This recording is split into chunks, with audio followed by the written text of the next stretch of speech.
wabarakatuh.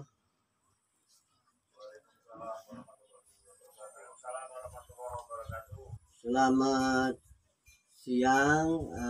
Alhamdulillah pada kesempatan yang berbahagia ini kita masih bisa bertemu walaupun dengan cara online karena masih situasi pandemi varian COVID-19 yang semakin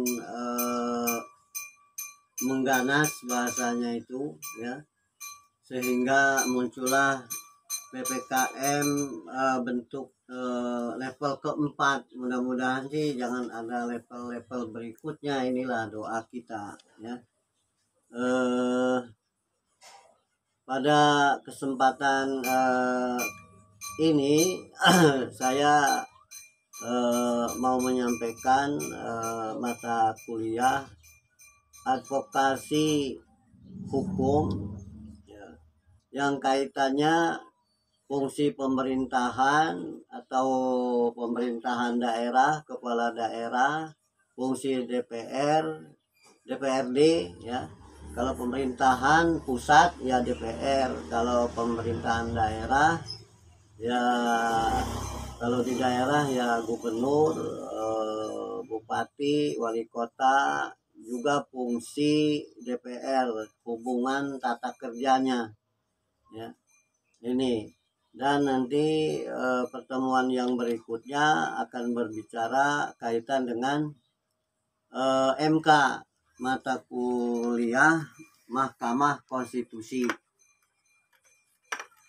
Sebelum menyampaikan ke materi kuliah hari ini, perlu kita ketahui, mungkin sudah disampaikan oleh Pak Ketut, apa itu advokasi ya. Ini menurut bahasa Inggris, Anda bisa baca di sini. The advocacy is the act of pleading for, supporting, or recommending active exposure. Jadi kaitannya tindakan hukum untuk memohon, mendukung atau merekomendasikan ya keikutsertaan secara aktif. Ya mestinya sebenarnya kan kalau tidak ada COVID ini, Anda ini mestinya field trip, praktek lapangan, karena ini ada kondisi darurat sehingga muncullah mata kuliah advokasi ini ya. Saya lebih fokus kaitan dengan hukum tata negara sesuai dengan bidangnya, dan keharusan materi ini sebagaimana yang telah disusun oleh pasca ya, masing-masing ada bidang, ada kajian masing-masing. Yang pidana bicara pidana, yang hukum tata negara ya bicara hukum tata negara ya. Untuk membantu Anda, memudahkan Anda mempelajari, saya juga sudah membuat video ya. Video bisa Anda buka di YouTube UBL itu, di ini ada 5 pembahasan ya. Ada 5 pembahasan di sana, bisa Anda klik, nanti bisa lihat ya. Selain itu juga ada tugas di UBL APPS itu ada tugas Anda kerjakan di sana, merupakan tugas wajib juga untuk bahan penilaian saya ya. Nanti saya akan memberikan nilai juga terakhir dan digabung dengan Pak Bambang dan Pak Ketut, itu baru dibagi ya, itu hasilnya bisa nilainya memuaskan, bisa A, bisa B, bisa C, atau bisa juga D, atau tidak lulus bisa juga karena tidak mengikuti prosedur kuliah ya, prosedur kuliah, ya, ada tatap muka, ada tugas, ada UAS dan lain sebagainya. Ini biasa ya, sebagai bahan penilaian akhir. Nah, selanjutnya ini buku-buku yang Anda bisa baca ya. Pengantar Hukum Tata Negara, Kusnardi, Arme Ibrahim, Jimli Asidiki Menuju Negara Hukum Demokratis, Mahfud MD, Dasar Struktur Ketatanegaraan Indonesia, Baharudin, buku saya Ruang Lingkup dan Implementasi Kekuasaan Presiden di Indonesia, kaitan dengan pasal 10 Undang-Undang Dasar NRI 1945. Ini tesis saya di Universitas Padjadjaran Bandung dulu tahun 2002. Ya, silakan Anda bisa baca. Ada juga disertasi saya, ini belum saya tulis di sini ya. Rekonstruksi budaya hukum partai politik dalam rekrutmen calon anggota legislatif berkeadilan gender, fokusnya gender ya. Ini bisa Anda baca juga ini. Kemudian buku-buku penting juga ini C.F. Strong, Modern Political Constitution ya, kemudian K.C. Weir, Modern Konstitusi. Nah, ini juga, ini adalah kajian materi kaitan dengan hukum tata negara. Selanjutnya, sebelum saya menyampaikan fungsi kepala negara ya, pusat, presiden, dan fungsi DPR, nanti saya akan lebih fokus membicarakan fungsi kepala daerah ya, gubernur, bupati, wali kota, kaitan hubungan tata kerja dengan DPRD, bagaimana hubungan tata kerjanya ya. Ini lebih fokus ke sana. Juga nanti membicarakan juga fungsi kepala daerah yang kaitannya dengan menghadapi varian COVID Delta 19 yang baru ini. Bagaimana sekarang kebijakannya PPKM level 4 ya. Pemerintah itu kan sudah memberikan kebijakan-kebijakan dalam arti aturan-aturan ya, mengatur yang kaitan dengan kondisi darurat. Darurat ini darurat nasional, bahkan darurat internasional. Karena penyakit ini penyakitnya gaib, tak tampak ya. Tidak kelihatan. Kalau kelihatan enak, ini kan tidak kelihatan. Ya. Jadi kalau kita orang beragama ya bisa percaya, harus percaya ya, dan mengikuti kebijakan prokes kesehatan 5M, ya, ikutilah kebijakan pemerintah ya, walaupun mungkin dikaji agama juga bagaimana, kajian secara tata hukum tata negara gimana, kajian hukum-hukum yang lain bagaimana ya kan. Ini tantangan bagi kita untuk menghadapinya ya. Nih jaga jarak, imunitas iman, doa, selamatkan dari COVID varian Delta yang baru ini bisa juga dikaji oleh kita ya. Ya.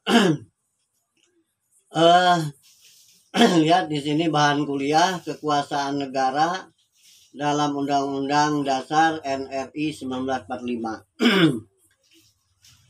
Sistem kekuasaan negara kalau kita bagi secara garis besar, secara umum, belum fokus ke Undang-Undang Dasar negara kita, itu sistem kekuasaan itu ada 2 macam. Ada istilah division of power atau distribusi of power. Apa itu distribusi of power? Pembagian tugas, ya. Pembagian tugas, dibagi-bagi tugas itu di lembaga-lembaga negara, eksekutif, legislatif, yudikatif, ya. Ini kalau distribusi dibagi-bagi, ya kan? Tetapi kalau di negara kita, Undang-Undang Dasar 45 tidak dibagi secara mutlak, ya.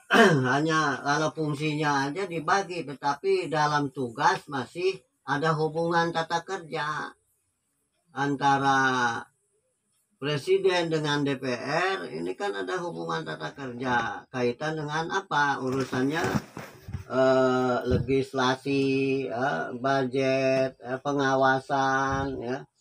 Ya sama aja di daerah juga, fungsi kepala daerah dengan fungsi DPRD ada tiga fungsi di situ, ya. Ini, ya. Jadi kecuali kaitan dengan kehakiman, ya, kekuasaan kehakiman itu memang mandiri, tidak bisa diintervensi. Nah ini, ya. Kalau lembaga yang dua ini, eksekutif dengan legislatif, masih ada hubungan tata kerja. Nah ini, ya. Kalau di negara lain seperti Amerika, itu pembagian kekuasaan itu namanya separation of power, pemisahan secara total kekuasaan itu. Totalnya bagaimana? Tidak ada hubungan tata kerja antara eksekutif dengan legislatif, itu terpisah, ya. Kalau eksekutif ya menjalankan pemerintahan, ya kan. Kalau legislatif dia membentuk undang-undang, legislasi, itu aja, ya. Ini beda dengan di negara kita, ya, dengan negara Indonesia. Itu masih ada hubungan kaitan tata kerja, ya. Kemudian kita harus tahu juga sistem pemerintahan secara umum, ya. Ini ada sistem pemerintahan yang bentuknya presidensil, ada parlementer. Apa yang membedakan sistem pemerintahan yang bentuknya presidensil itu? Kepala negara sebagai kepala eksekutif, kepala pemerintahan yaitu presiden, ya. Pemerintah tidak bertanggung jawab kepada parlemen atau DPR. Pemerintah, ya, sejajar, ya. Kemudian menteri-menteri diangkat, ya, bertanggung jawab kepada presiden. Ini hak prerogatif, ya. Hak prerogatif presiden, ya, mau diangkat, mau diberhentikan menteri-menteri ini, ya.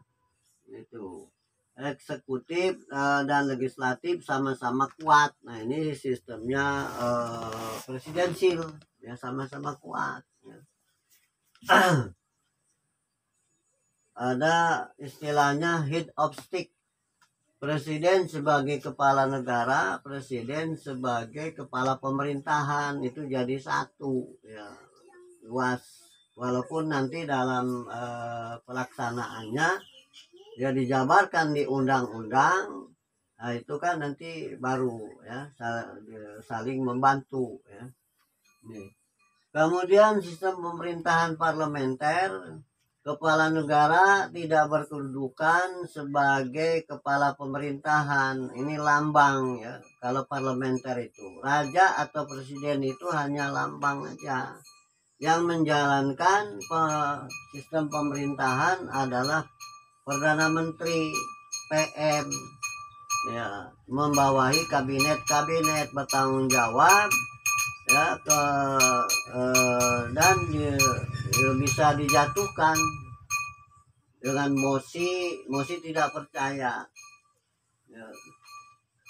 Dan masa tugasnya kalau parlementer itu tidak ada ketentuannya 2 tahun ya 5 tahun gitu. Kalau presidensil kan 5 tahun, harus 5 tahun dulu. Kalaupun presiden berhalangan hadir atau sakit atau mengundurkan diri, nah itu wakilnya nanti naik begitu menggantikan presiden. Nah ini eh, presidensil bentuknya ya. Selanjutnya mengenai kekuasaan pusat presiden dan semua yang memegang kekuasaan itu di lembaga-lembaga negara ya, dari pusat sampai daerah sampai camat sampai kelurahan, semua itu semua ada harus mengikuti aturan yang namanya konstitusi ya, undang-undang dasar.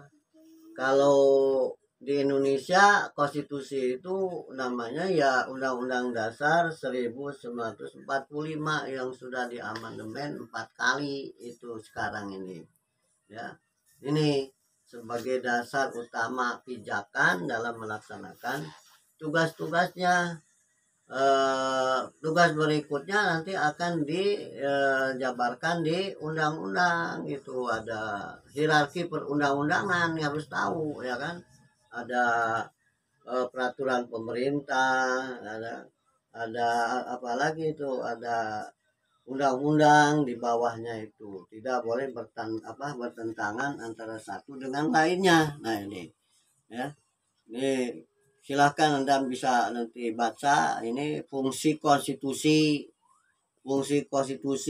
ya, untuk apa, sebagai aturan dasar negara, pedoman bagi pejabat atau ya rakyat ya.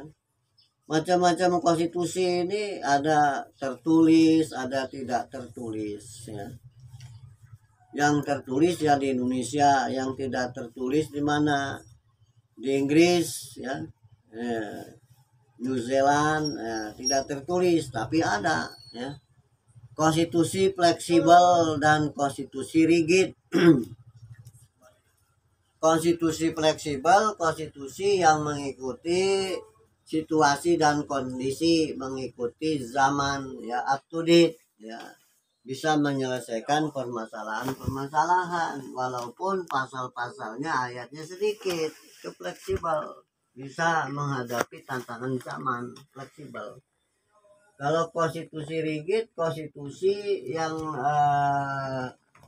sulit diubahnya, harus melalui aturan-aturan yang tertentu, yang berat. Jadi mengubahnya juga tidak hanya beberapa orang bisa diubah gitu, tidak.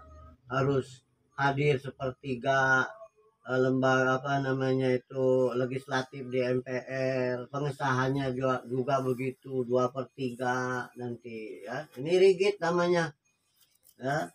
Maksudnya supaya tidak mudah, sedikit-sedikit diubah begitu ya.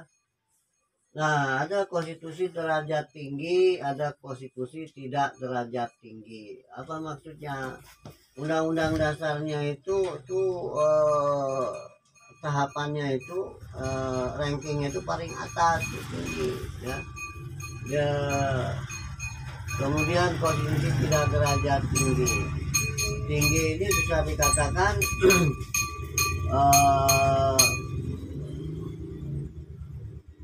dibuat oleh lembaga yang sah ya, tidak oleh rakyat, dari rakyat untuk rakyat. Ini derajat tinggi ini konstitusinya itu ya, kesepakatan rakyat. Kemudian konstitusi serikat, ada konstitusi persatuan. Kalau konstitusi serikat ya ini negara serikat di Amerika. Nah, konstitusi serikat namanya di Amerika. Konstitusinya antara negara pusatnya dengan di bagian-bagian itu ada sedikit perbedaan di undang-undang dasarnya, di konstitusinya. Kalau di kita ini undang-undang dasarnya sama, persatuan itu sampai di desa, sampai di kelurahan, sampai bawah sama, ya kan. Cuman yang membedakan ya pengaturannya, undang-undangnya, ada otonomi daerah misalnya ini. Nah, kemudian konstitusi sistem pemerintahan presidensil dan konstitusi sistem pemerintahan parlementer tadi sudah dijelaskan. Ya, sistem pemerintahan presidensil yang mengikuti kriteria unsur-unsur sistem pemerintahan presidensil dan parlementer. Tinggal dibaca lagi aja saja ya. Lebih fokus lagi saya akan membicarakan bagaimana fungsi kepala daerah atau gubernur atau bupati ya atau wali kota. Ya, hubungan tata kerja dengan DPRD. Ya, kaitan dengan pengawasan, kaitan dengan budget, anggaran, kaitan dengan apalagi membuat peraturan daerah, ya, perda, ya. Nah ini silakan Anda. Ya.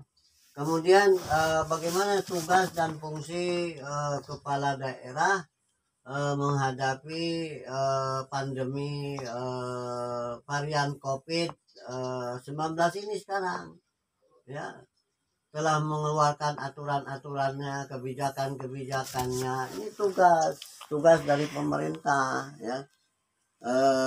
Sehingga sekarang ini adalah ada isoma, ya, isolasi mandiri. Karena apa? Ya karena keterbatasan tempat.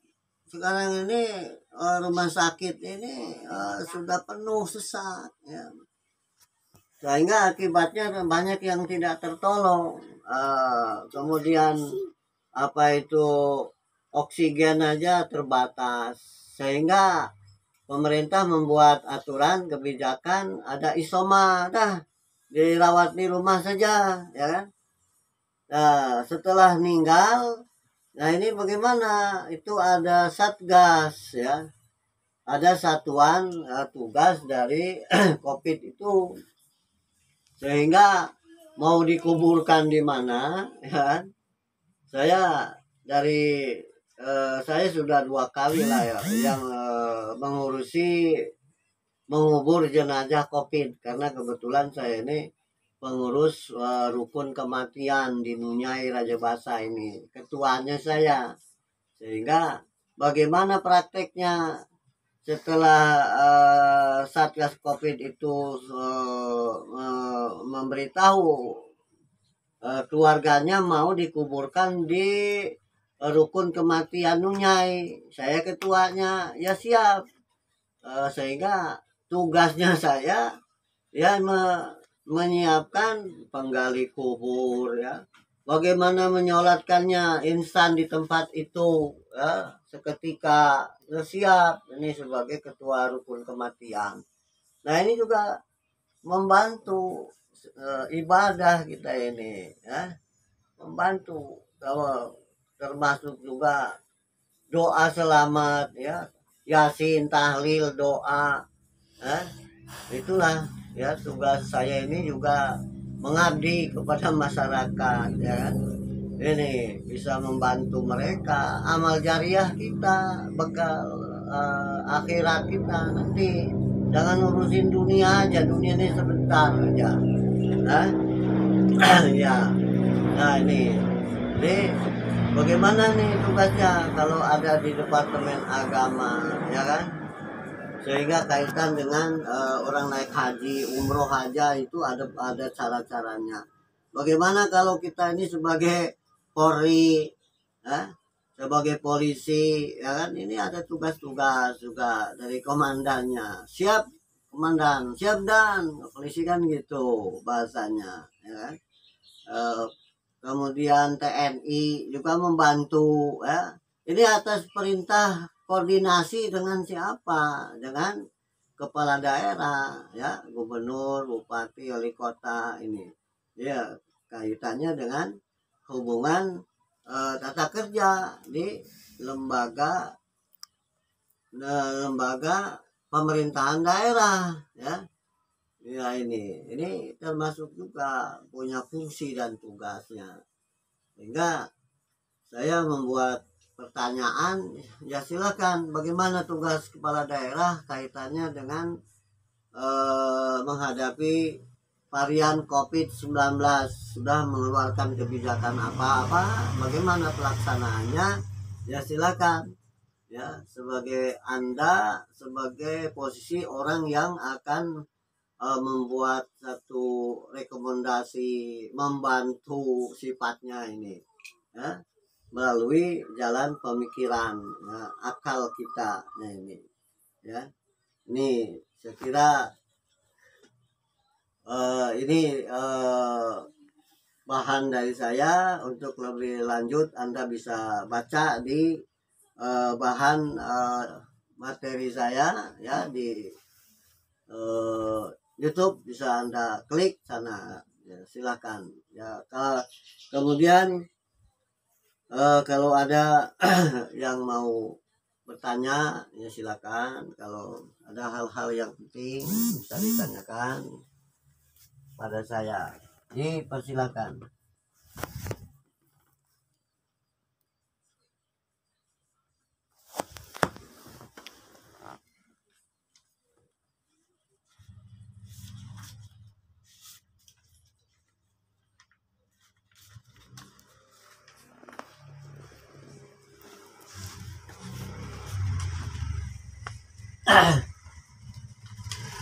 Silakan, ada temuan, ada pertanyaan, ada usulan,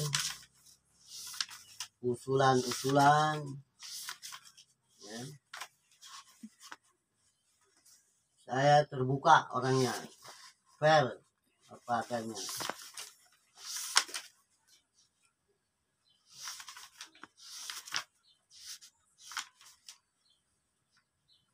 Udah. Ada pertanyaan? Tidak ada?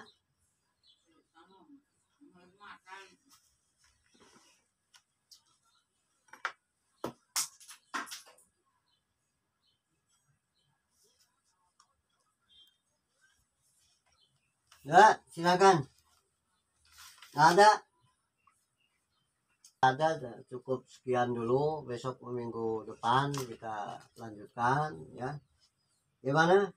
Ada masukan, ada pertanyaan, ada hal-hal yang penting, sampaikan melalui WA group, boleh, ya. Ini angkatan 43, ya. 43. Sudah pernah begitu? Kalau tidak ada pertanyaan, cukup sekian dulu. Wassalamualaikum warahmatullahi wabarakatuh.